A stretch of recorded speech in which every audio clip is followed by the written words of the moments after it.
The Buick struggle is real.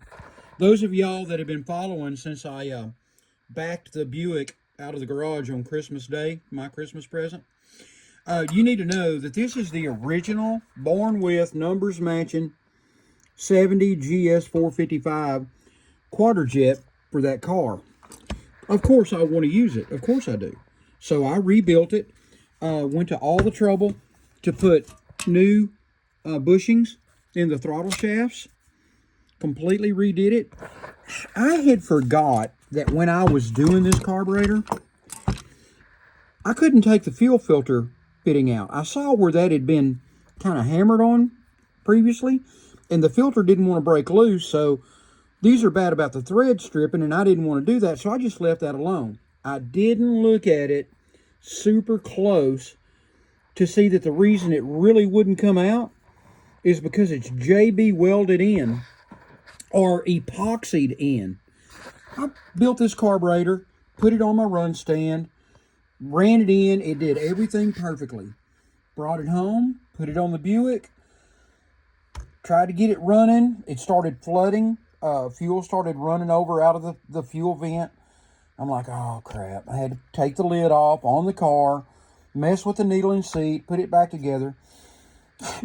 Over a period of a year or 2 years, I bet I messed with this carburetor 10 times on the car, for a flooding issue or fuel control or whatever. Well, once I got everything close enough at Christmas time to have the car, actually running and driving, pulled the lid off, got it where it would put it back on, got it where the video that you saw. Well, just a few days later, a week or two later, it's running really, really bad. I pull it off and I put this carb on. This is a 78 TA 6.6 400 W72 4-speed carb that was jetted rich enough and all that to, it should function on the Buick. Stick it on. I come over here, I pull the lid off the Buick. I sleep on it overnight, and I'm like, man, I really want that original carburetor. So I pull the lid off, and while gasoline was still in the bowl, all this gray stuff you see here, it was like mud, and it was really, really deep. I scraped it off onto this rag. The mud was probably that deep in the bottom of the carburetor. Now, I've got 3 fuel filters on this car, and one directly in front of this fuel outlet. And I'm like, what in the crap could that be? So I kept messing with it.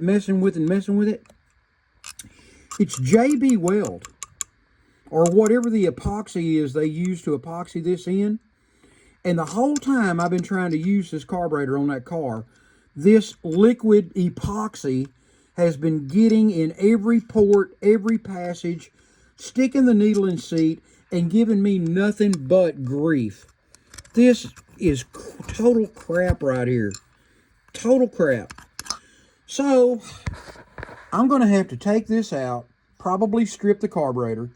It's going to cost $100 for a helicoil kit, tap, and everything to fix it. But it can be done, and I'm going to do that.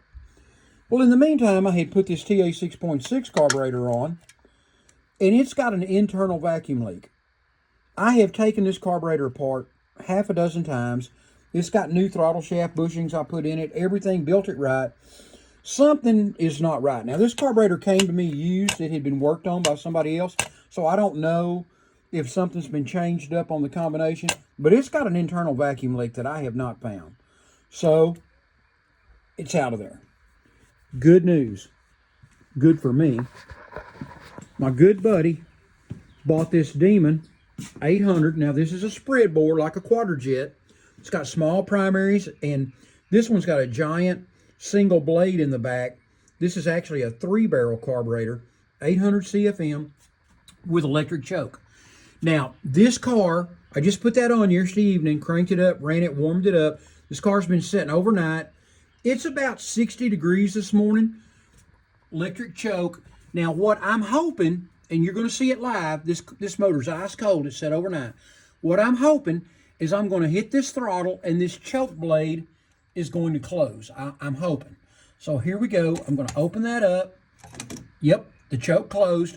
I'm going to hit it 1, 2 more times, 3 pumps of fuel, Then I'm going to come around here and hopefully this car is going to fire right up, have a fast idle speed like a choke, and actually run and act like a normal automobile.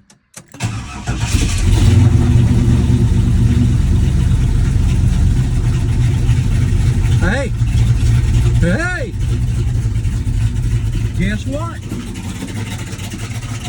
Cranked right up. Now, the longer it runs, we've got electricity, 12 volts going to that choke. That choke is going to start opening. The motor's warming up. Speed will increase. This thing will warm up and be ready to drive in about 3 minutes, which is how old cars always work. I remember my dad going out and cranking my mom's car before work every morning and listening to that car run in the driveway for 4 or 5 minutes. So that's normal, and that's what I wanted.